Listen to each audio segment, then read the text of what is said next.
Good morning, everyone. We did a podcast with Danny at Southside at the last Eastern Centre, and really I wanted to do an in-depth one with you, Danny. Obviously, you know, Southside's been around for years, so how did it all start from the really beginning? It started, 1998 was our first sort of year we started.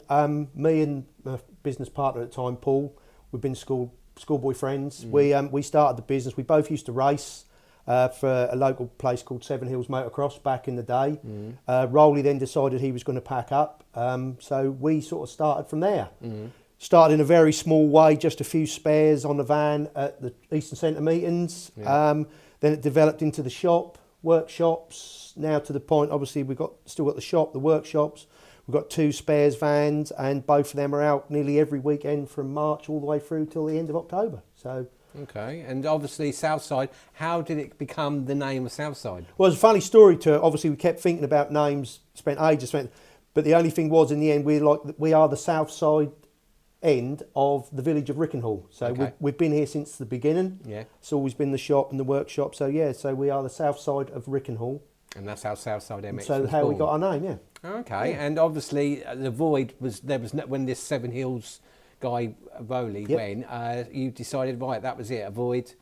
Well, we both really enjoyed the sport, and we raced. Paul continued racing probably for maybe another 10 years. But obviously, as the business picked up, I sort of became more involved with the running of the shop and all the rest of it, which just didn't give me the time to carry on riding anymore. So, but yeah, and that was pretty much how it ran. And how did you get into motocross itself, riding the bike? Your dad? No, not at all. All down to we've got this motorcycle club run Wattersfield Hall, which is literally just down the road here from us. Yeah. We spent years going over there as a kids, and obviously then you become of an age where I'd like to try, and then you save money, you buy yourself a bike, and it went on from there. And then once you're hooked.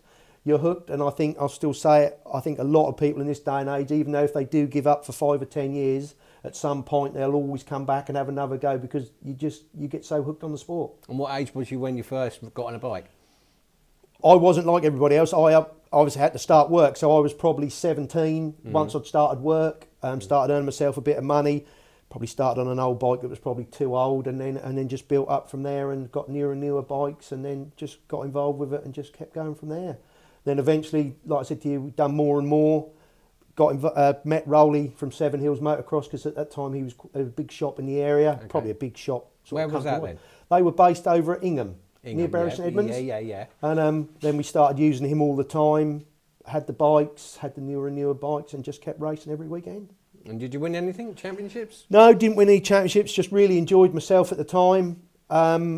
Got to the stage where we were doing better and better all the time, but then obviously by then Rowley'd finished. We then started work ourselves, obviously with the shop and the spares van, and obviously you've been around the centre, you've seen how busy we are in the mornings. You just don't get the time to get that motorcycle out the van, unfortunately, because you're probably still fitting people's tyres 5 minutes before the first race is due to start. And did you miss it? Do you miss it? I do miss it. The only time I get to ride a bike now is when Bo or somebody's finished one in the workshop, or we've done a rebuild, we've got a little bit of land here, which obviously we can have a ride on them, and yeah, so that's about the only bike riding I do nowadays, unfortunately. And obviously you, back in the day, you used to help, I think it was Carl Nunn?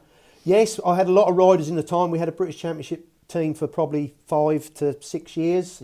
Helped a lot of good riders over the time. Obviously, Carl was probably one of our last bigger ones.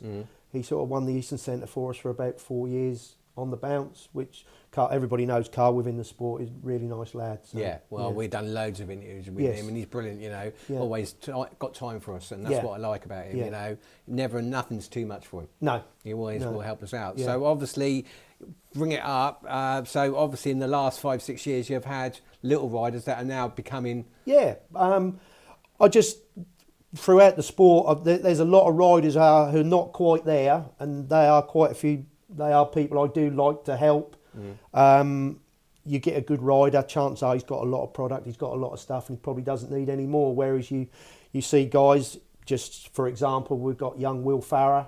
He's been with me, him and his dad have been with us probably since they were on 85s. He's now quite a name at the Eastern Centre. Same with Joe Leakes. He's another one who's come through. We also do a bit with Callum Murphy. Lovely lad, him and his family, really nice people. And I tend to help probably a lot of riders. A couple I help in the NGR Championship and stuff like that. Yeah. Just like to spread it around a little bit rather than just concentrating on one nowadays and just giving one person everything. Yeah, that's the main thing. Yeah, and obviously the NGRs, you helped them last year. Did you sponsor it or no? This year coming, I believe I'm now going to be the sponsor of the NGR, according to Paul. According to Paul, yeah. We'll see what happens. Things change. You never know. Yeah, somebody might have some bigger pockets than me. Yeah, and obviously we at the Eastern Centre dinner is at this golf club. Yeah. So looking forward to that. I am looking forward to that. We've been involved with the Eastern Centre ever since we started. There's a lot of guys at a lot of these clubs: Blacksall, Ling, Wattersfield, Wakes Cone, Aaron over at Braintree, and that. You've got to give them guys credit. They do an amazing job for no money, and I do get a little bit sometimes. People are too quick to criticise these people. Yeah. And at the end of the day, while these guys at home watching the telly during the week, these guys are already planning for next year. Yeah. And they're all very, very small individual groups which run these tracks and put these events on for everybody every weekend, which helps me. Obviously, I go there with my spares van, so the better job they do, the better it is for all of us. So you've got to be really appreciative of these people. Well, you certainly have. I mean, the Eastern Centre is a massive round here, and obviously everyone knows it. Yeah. And obviously, Val and Andrew, and you've obviously got the ones over in. You've got John and Debbie Blythe, that's it. Martin and Corinne at Wakes. Yeah. Paul Hubbard and Andy Waters over at Dis, motorcycle, like I was mentioned, Aaron over at Braintree. Without them guys, I really don't know where Eastern Centre Motocross would be, and probably countrywide, I would now say the Eastern Centre is probably the strongest centre in the whole country. I would totally agree with you. And we've got riders now coming on, like you mentioned, obviously Callum Murphy. Yeah.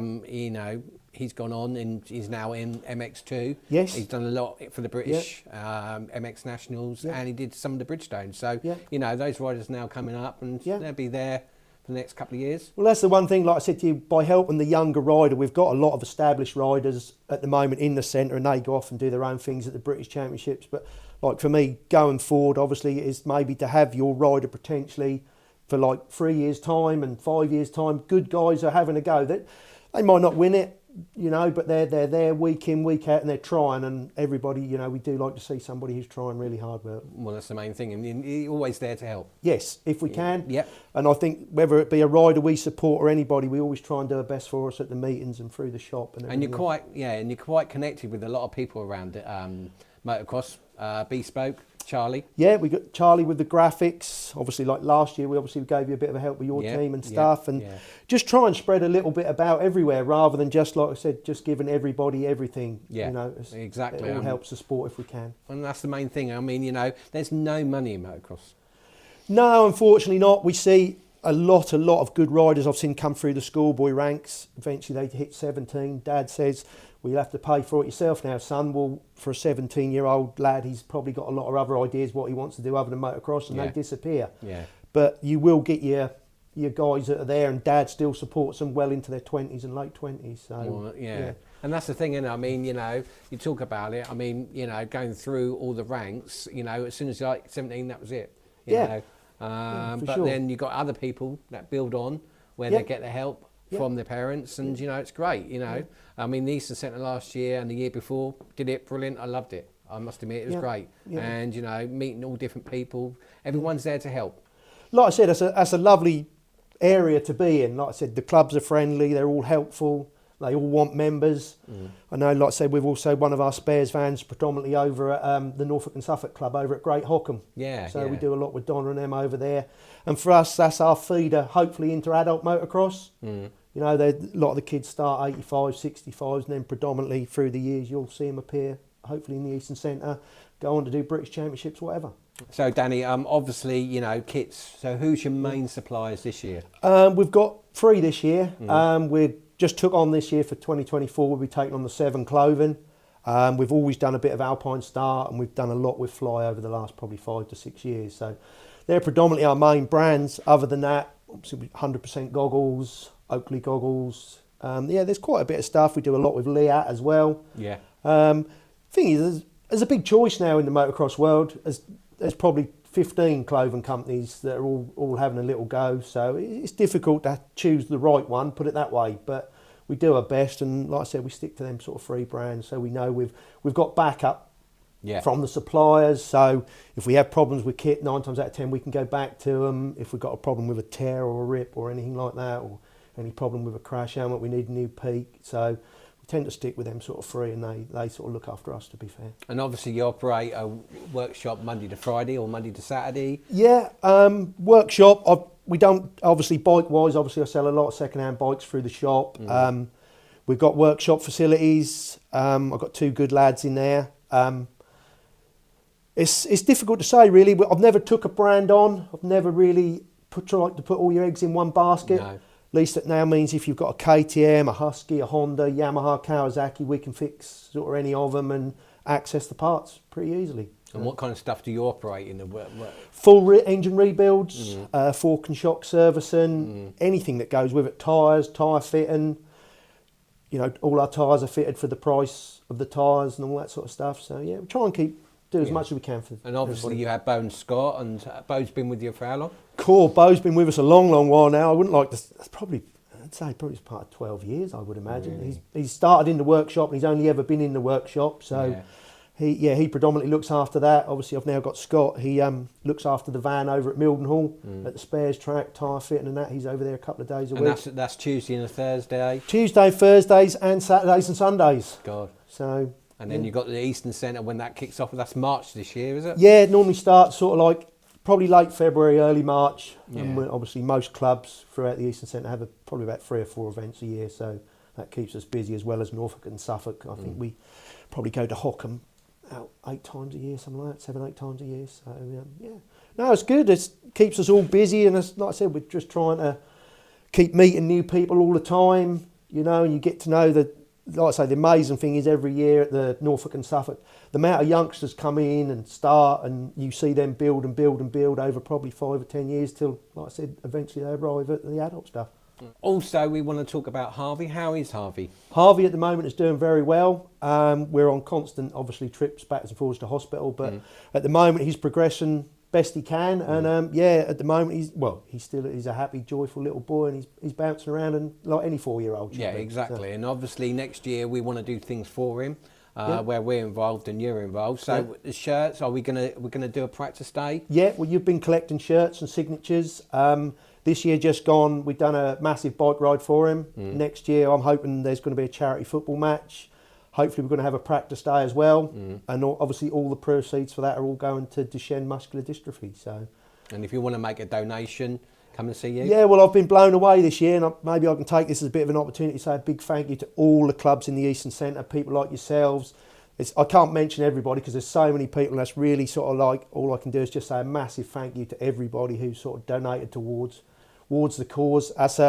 That's a terrible disease, but it's a very, very small thing. Probably doesn't get the exposure it needs, but like everything, the only way drugs and technology and stuff with something like that is through funding, through what we're doing. Yeah. For not just me, but everybody around the country who are doing things for different causes and different diseases. So. And we're all happy to help. You know. Like I said, it's much appreciated. Like I say, just me and my partner Catherine just totally blown away this year from all the help and the support we've had. So obviously you did the disco, which was I think in October, yes. October. Somewhere. Where was it? I can't remember now. It was a little village called Monks Eagley. That's it. Yeah, back end of nowhere. Back end of nowhere. Yeah. So obviously, how much did you raise that night? On the night itself, we raised £3,500. Had a lot of raffle donations from local companies and that, like I say, people who helped us out. And yeah, I think you was there yourself. I think that was a reasonably good night, I think. Yeah, it was. Yeah, I was only there for a short period because with the taxi, we could only get a taxi back. I think the last one was 9 o'clock. Yeah.